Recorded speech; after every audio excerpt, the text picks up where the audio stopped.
Hey folks, Zach Osterman, IU Insider, Indianapolis Star, Mike Isaac, Herald Times. Indiana 61, Penn State 59. I promise that's not why we're laughing. A DJ at a late night radio station. Like you got that raspy voice. You just want me to do the WKRP? Yeah. I will sing the entire thing. Indiana 61, Penn State 59. Hoosiers advance to the quarterfinal of the Big Ten tournament on Friday. They'll play Nebraska.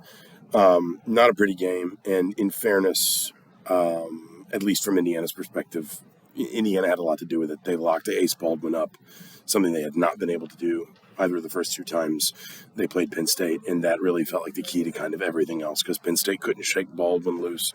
He played all 40 minutes. He was 3 of 15 from the floor. He missed all 7 of his threes.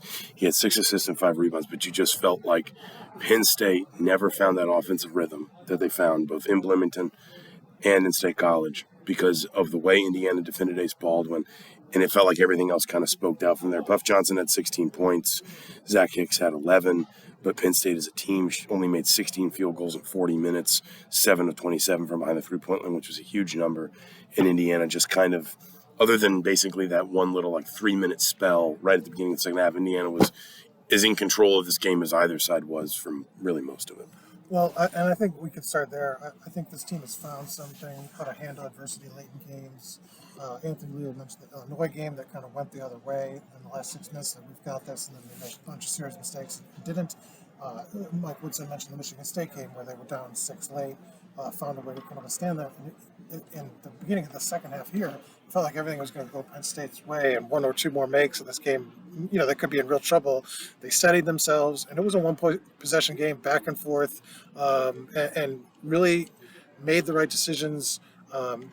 Let Penn State kind of make all the mistakes. They were fouling a lot. I think it was 4 fouls in 60 seconds, got to the line a bunch. And so it just feels like this team has now found something in the late in games where they feel more comfortable. And it wasn't, Clearware was okay, offensively. Malik Renew kind of had an off night, but it was a team effort, I thought. There wasn't one guy that they had to lean on. It was sort of everybody making plays tonight.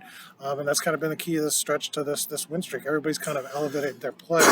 We should mention Trey Galloway didn't play tonight. His status sounds iffy at best. I would say it doesn't seem optimistic. And so, without him too, they still managed it. Anthony Leal with the putback with 5 seconds, but it started long before that this team just kept steady, and that was something when they lost 7 or 10 or whatever it was, that they were rattled all the time. Anytime someone could punch them, they just kind of withered. And so that's where I think that you can kind of see this team has developed. And I also think I agree with that. You harken back to what Xavier Johnson said after the Michigan State game. He said, a few weeks ago, we were the team that if we got punched, we went down, and now we're not. I also think there's just something to be said for this team. So much of team sports is problem solving. Can you individually and collectively solve the problem in front of you? Because the game plan will get you so far, but then the other team will adjust. You talk about that little burst that Penn State has coming out of halftime, clearly made some adjustments in the way that they were going to free their shooters up.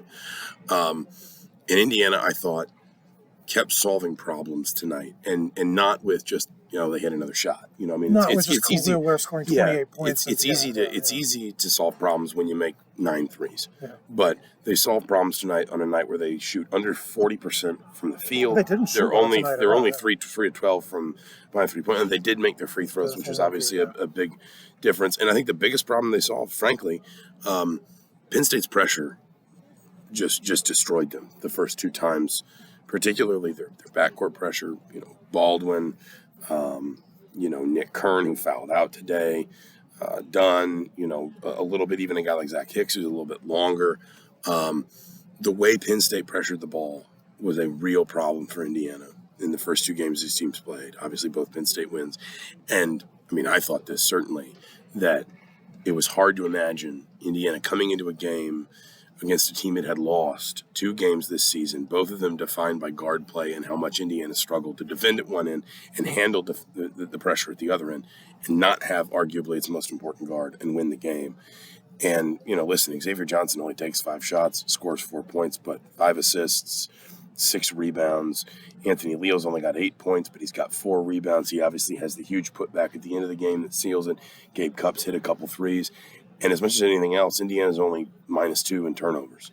And if you look at points off turnovers, they're dead even. And so you wind up in a situation where when this game is going ugly, and at times certainly when it feels like maybe Penn State is surging a little bit, Indiana never allows the game to get away because Indiana stays steady through the thing that frankly gave this team so much trouble the first two times they played Penn State. I think that there were struggles with it because I think that manifested itself that they couldn't make shots, couldn't get the ball into post cleanly. But I think what the big difference was the turnovers you mentioned, that they did not kind of lose the ball, and that was sort of the key. In their defensive pressure, ramping it up at the perimeter, and Mike Wooden said they played their bigs more forward to kind of give Ace Baldwin some problems. That sort of countered that, and I thought slowed everybody. Both sides just struggled offensively to get anything open looks. The smoothest point was just that 7-0 Penn State stretch. 3 minute stretch, basically it. Yeah. Everything else was kind of a slog. But it's it's to this team's credit. I think that we've seen them across the course of this 5-game win streak now win a lot of different types of games. They have had games like this where shots weren't really going in. They've had some games where the offense was coming a little bit more smoothly. You talk about, the bigs were good tonight. kel'el, he was 4 of 12 from the field. He hit all 4 of his free throws. But you're still, between the two of them, you get 30 points and 22 rebounds from Ware and Renew. You'll take that.